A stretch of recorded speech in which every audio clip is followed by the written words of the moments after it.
ସର୍ବପ୍ରଥମେ ସାରନା ଧର୍ମର ଶ୍ରୋତା ପିତା ମାତା ଏବଂ ଭାଇ ଭଉଣୀଙ୍କୁ ମୋର ପ୍ରଣାମ।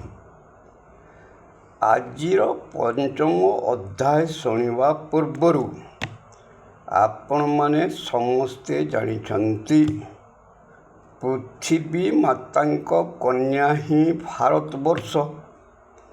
ଭାରତ ମାତାଙ୍କ ସନ୍ତାନ ସନ୍ତତି ହେଲେ ଆଦିମାନବ, ଆଦିମ ପଶୁ ପକ୍ଷୀ କୀଟ ପତଙ୍ଗ ବୃକ୍ଷଲତା ଇତ୍ୟାଦି।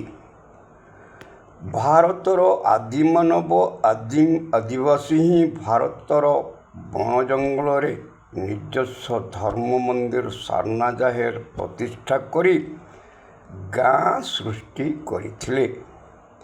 ପରବର୍ତ୍ତୀ ସମୟରେ ଭାରତକୁ ଆର୍ଯ୍ୟ ଦ୍ରାବିଡ଼ ମୁସଲମାନ ଖ୍ରୀଷ୍ଟିଆନ ଅନ୍ୟାନ୍ୟ ଜାତି ସେମାନଙ୍କ ଗାଁକୁ ଦଖଲ କରି ବଜାର ସହର ନଗର ମହାନଗର ସଭ୍ୟତା ପ୍ରତିଷ୍ଠା କରିଛନ୍ତି।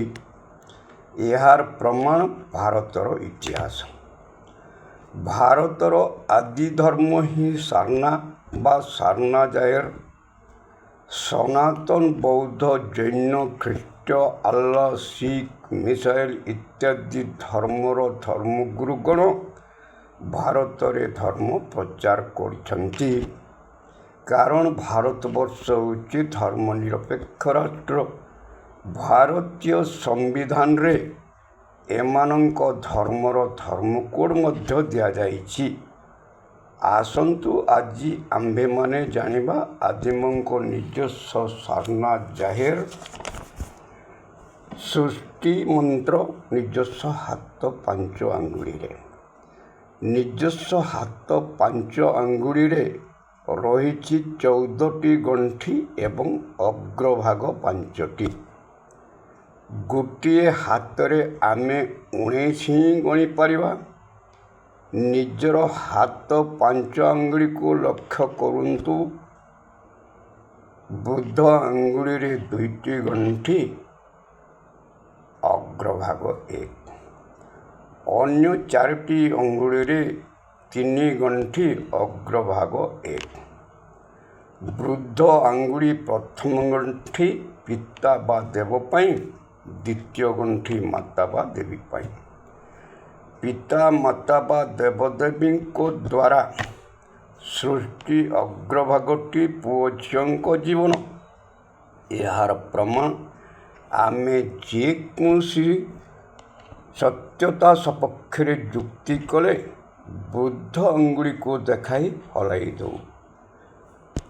କର୍ମ ହିଁ ଖାଇବା, କର୍ମ ଦ୍ୱାରା ବଞ୍ଚେ ଜୀବନ।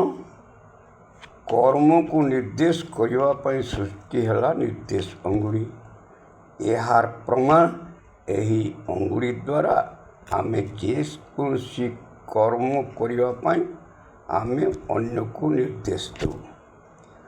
କର୍ମର ଅନ୍ତର୍ନିହିତ ଫଳ ଭଲ କିମ୍ବା ମନ୍ଦ ଜୀବନର ସତ୍ୟତା ସହିତ ଅନୁଭୂତି କରିବା ପାଇଁ ସୃଷ୍ଟି ହେଲା ମଧ୍ୟମା ଅଙ୍ଗୁଳି। ପ୍ରମାଣ ଏହି ଅଙ୍ଗୁଳିରେ ଆମେ ସିନ୍ଦୂର ଟିପା ଲଗାଉ। ମାନବ ଜନ୍ମରେ ନାହି କାଟିବା, ଛୁତ ଫେଡ଼ାଣ କରିବା ଏବଂ ନାମକରଣ କରିବା, ମୃତ୍ୟୁରେ ଶବଦାହ କରିବା କିମ୍ବା କବର ଦେବା, ଦଶାହ କ୍ରିୟା କରିବା, ଗଙ୍ଗା ସ୍ନାନ କରିବା ଇତ୍ୟାଦି କାମ ପାଇଁ ସୃଷ୍ଟି ହେଲା ଅନାମିକା ବା ବିଷ ଅଙ୍ଗୁଳି।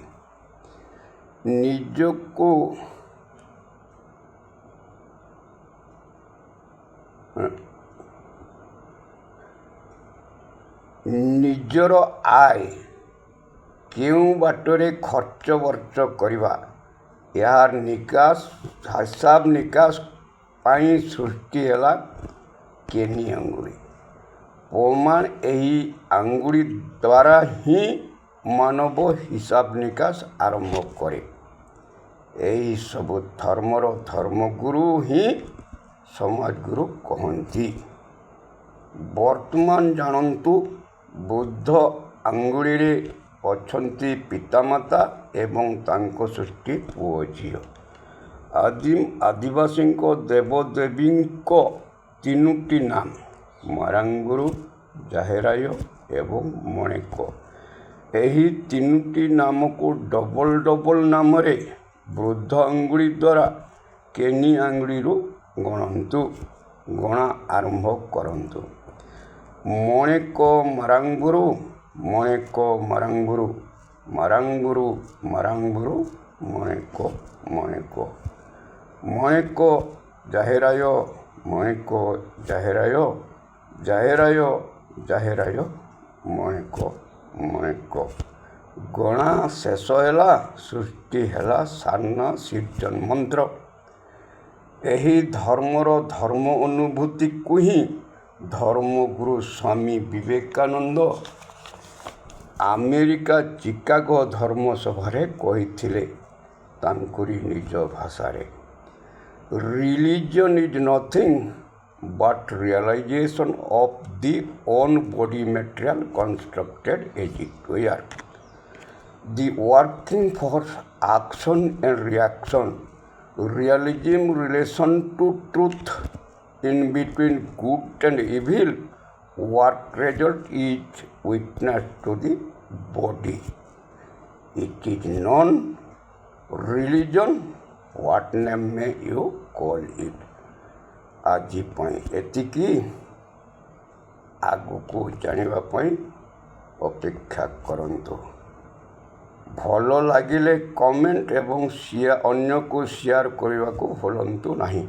ଇତି ଆପଣଙ୍କର ଜଗଦାନନ୍ଦ ହେମ୍ବ୍ରମ, @ପୋଷ୍ଟ ବାଙ୍ଗିରିପୋଷି, ଜିଲ୍ଲା ମୟୂରଭଞ୍ଜ, ଓଡ଼ିଶା।